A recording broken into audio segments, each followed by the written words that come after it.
Saya melihat karakteristik daripada para peternak itu kan ekonomi menengah ke bawah, tidak mampu kalau kompor, karena untuk kehidupan dalam keluarga mereka harus mengatur dengan ketat. Jadi kita udu tenaga, ya modal tenaga. Kehidupan mereka petani pulang dari sawah bisa membawa rumput. Rata-rata sini nggak pada ngombor-ngombor karena memang nggak punya duit. Arah kita adalah untuk menyejahterakan peternak.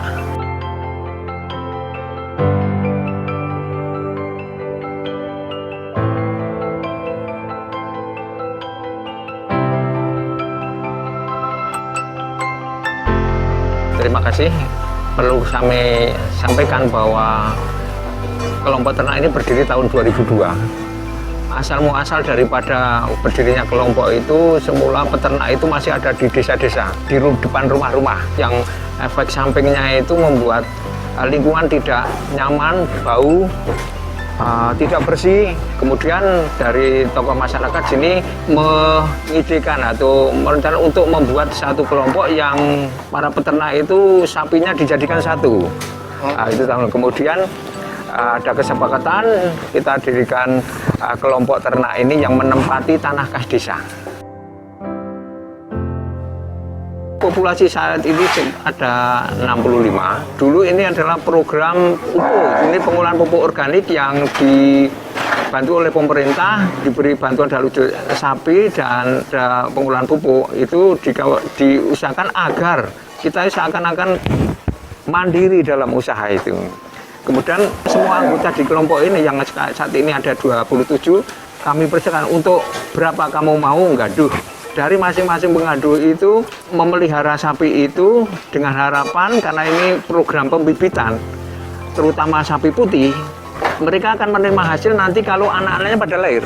Anak yang lahir kemudian sebelum 3 bulan, peternak itu menebus 30% dari harga. Untuk sapi jantan yang berlaku saat ini adalah 1.750.000.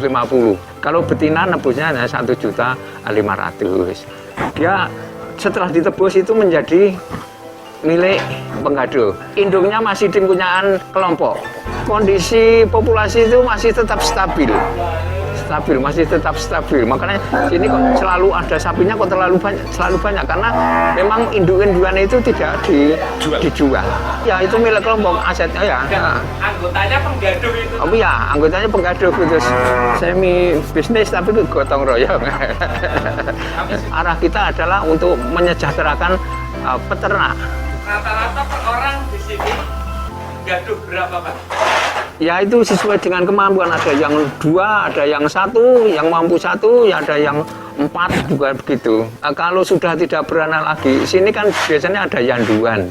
Ada yanduan jalur benar-benar itu sapi sudah tidak produktif, nanti bisa ditukarkan lagi atau dijual ke pasar, ditukar lagi yang betina yang nanti diharapkan masih bisa produktif. Kira-kira Pak sudah menghasilkan berapa perdet Pak? Kalau 2002 saya kira sudah ada 125-an lebih. Pedet. Kapasitas kandang kita itu 83. Tapi kan tidak semua sapi itu akan kita sampai besar, karena apa? Kebutuhan masing-masing peternak untuk menyelukahkan anaknya, untuk membelikan sepeda motor misalnya, itu seakan-akan menabung. Mudah sekali kalau kita butuh mendadak aja, kita ngebel pedagang udah tawar-menawar, kenceng duit gitu. Ada yang punya 2, tapi 2 itu tiap tahun mereka mesti jual karena pengelolaannya baik. Tiap tahun melahirkan, bisa tiap tahun dia jual sapi itu. Karena kita sudah dibantu awal mulai dari pemerintah, kita openi dengan baik, sehingga kita ternyata apa yang direncanakan atau tujuan yang sesuai dengan aturan-aturan di dalam pemberian bantuan itu, kalau ditindaklanjuti dengan baik, ya benar, hasilnya juga benar. Jadi tidak setelah dibantu seakan-akan menjadi milik sendiri, udah didol banyak sampai habis. Yang banyak seperti itu. Nah, yang sering terjadi di kelompok-kelompok yang lain, banyak yang mati, kandangnya jadi kosong karena sudah dijual, mau beli lagi sulit. Karena udah duitnya, kalau duit itu udah lebih luas, ayam.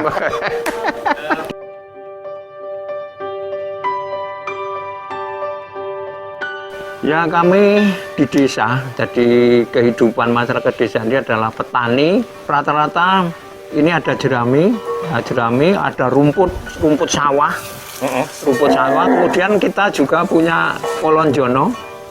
Itu makanan yang sangat banyak di sini. Memang kita harus memanfaatkan potensi yang ada. Rumput melimpah di sini itu, gratis itu, tidak bayar itu. Ini jadi kenapa jenis sapi yang kita manfaat itu sapi putih.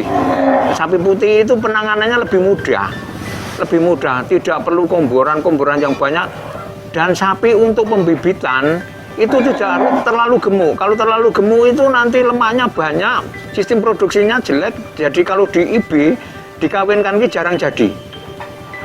Di samping itu, saya melihat karakteristik daripada para peternak itu kan ekonomi menengah ke bawah, tidak mampu kalau seperti itu. Jadi kita kalau kombor, karena untuk biaya kehidupan dalam keluarga mereka harus mengatur dengan ketat. Nah, jadi sapi putih lebih cocok untuk para peternak yang memang ekonominya menengah bawah. Jadi kita udu tenaga, ya modal tenaga. Kehidupan mereka petani pulang dari sawah bisa membawa rumput atau itu sudah gawean biasa itu. Rata-rata sini nggak pada ngombor-ngombor karena memang nggak punya duit. Jadi ini seakan-akan jadi tabungan.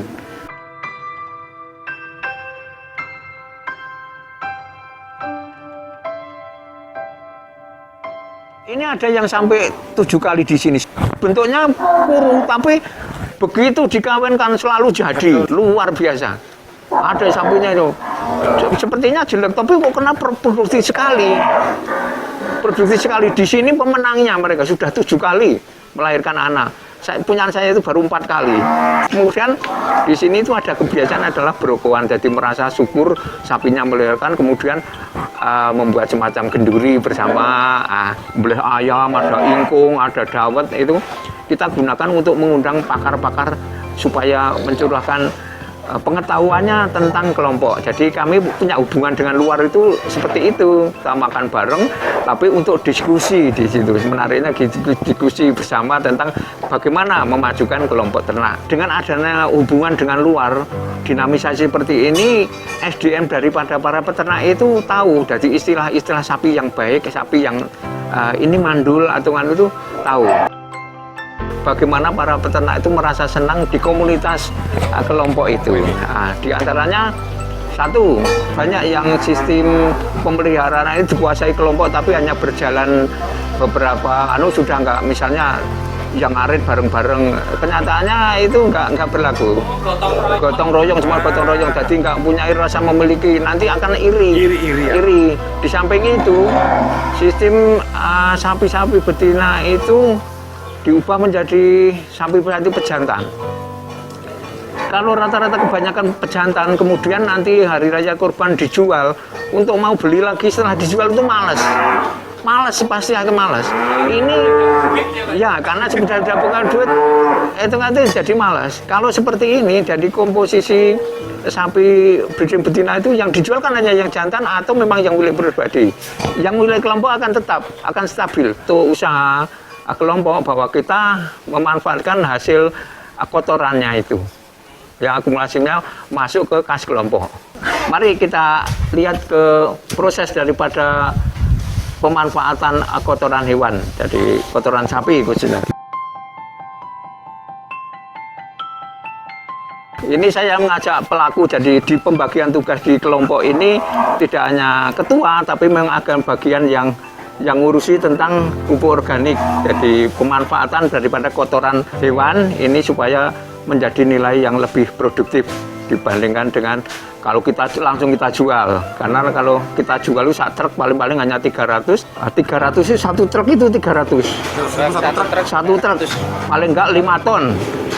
Kalau dibuat pupuk organik nanti akan paling enggak jadi separuh, dari 2,5 ton, tapi harga per kilogramnya bisa 700 sampai 1.000. Nah, ini bisa diterangkan oleh kalau bagian yang menangani pupuk organik ini, Saudara Susanto ini. Sapi langsung dibawa, ditumpuk ke tempat yang sudah disiapkan, sudah ada tempat pembuatan pupuk. Nanti selama 1 minggu ditumpuk itu. Kemudian setelah 1 minggu itu nanti terus balik dicampur dengan bahan-bahan pembuatan pupuk organik itu seperti gamping dolomit, kemudian tetes tebu, kemudian ada empat, sama pembuatan dari buah-buahan untuk cairan itu pembuatan mol itu pembuatan pupuk. Terus nanti didiamkan selama 1 minggu dan itu ditumpuk sampai sekitar 1 meter, nggak apa-apa.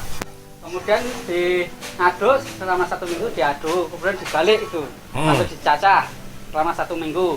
Kemudian dikeringkan, setelah diaduk lagi dikeringkan, dijereng biar kering. Nanti setelah proses sudah kering baru bisa digiling. Kira-kira prosesnya dari mentah sampai matang berapa lama? Sampai jadi itu 1,5 bulan. Minggu keempat udah seperti ini, setelah itu baru langsung giling. Giling. Jualnya kemana? Jualnya pemasarannya ini ada yang dari KUD, kemudian petani-petani di sekitar sini, sekitar kelompok kandang ini. Ada yang dari luar daerah juga ada, luar kota juga ada. Nanti dikemasin yang per sak itu bebas 25 kilo. Sini dijual 25.000. 25.000 per sak.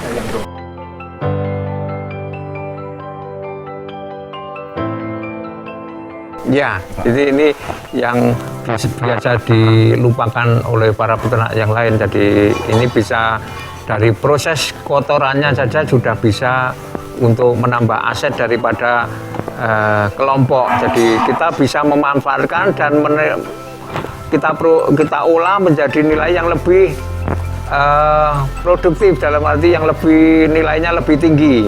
Pernah kami mengelepkan juga kualitasnya lebih bagus. Ini kami berharap untuk rekan-rekan para peternak di Indonesia, mari kita kembangkan peternakan ini dengan mengolah daripada kotoran sapi. Dari sapinya kita sudah mendapatkan untung, dari kotorannya kita mendapatkan untung. Ini masih satu lagi adalah kotoran kencingnya lebih bagus untuk pupuk. Kita juga beberapa diversifikasi usaha yang tujuannya nanti untuk meningkatkan penghasilan daripada kelompok maupun para peternak masing-masing. Jaya peternak sapi Indonesia.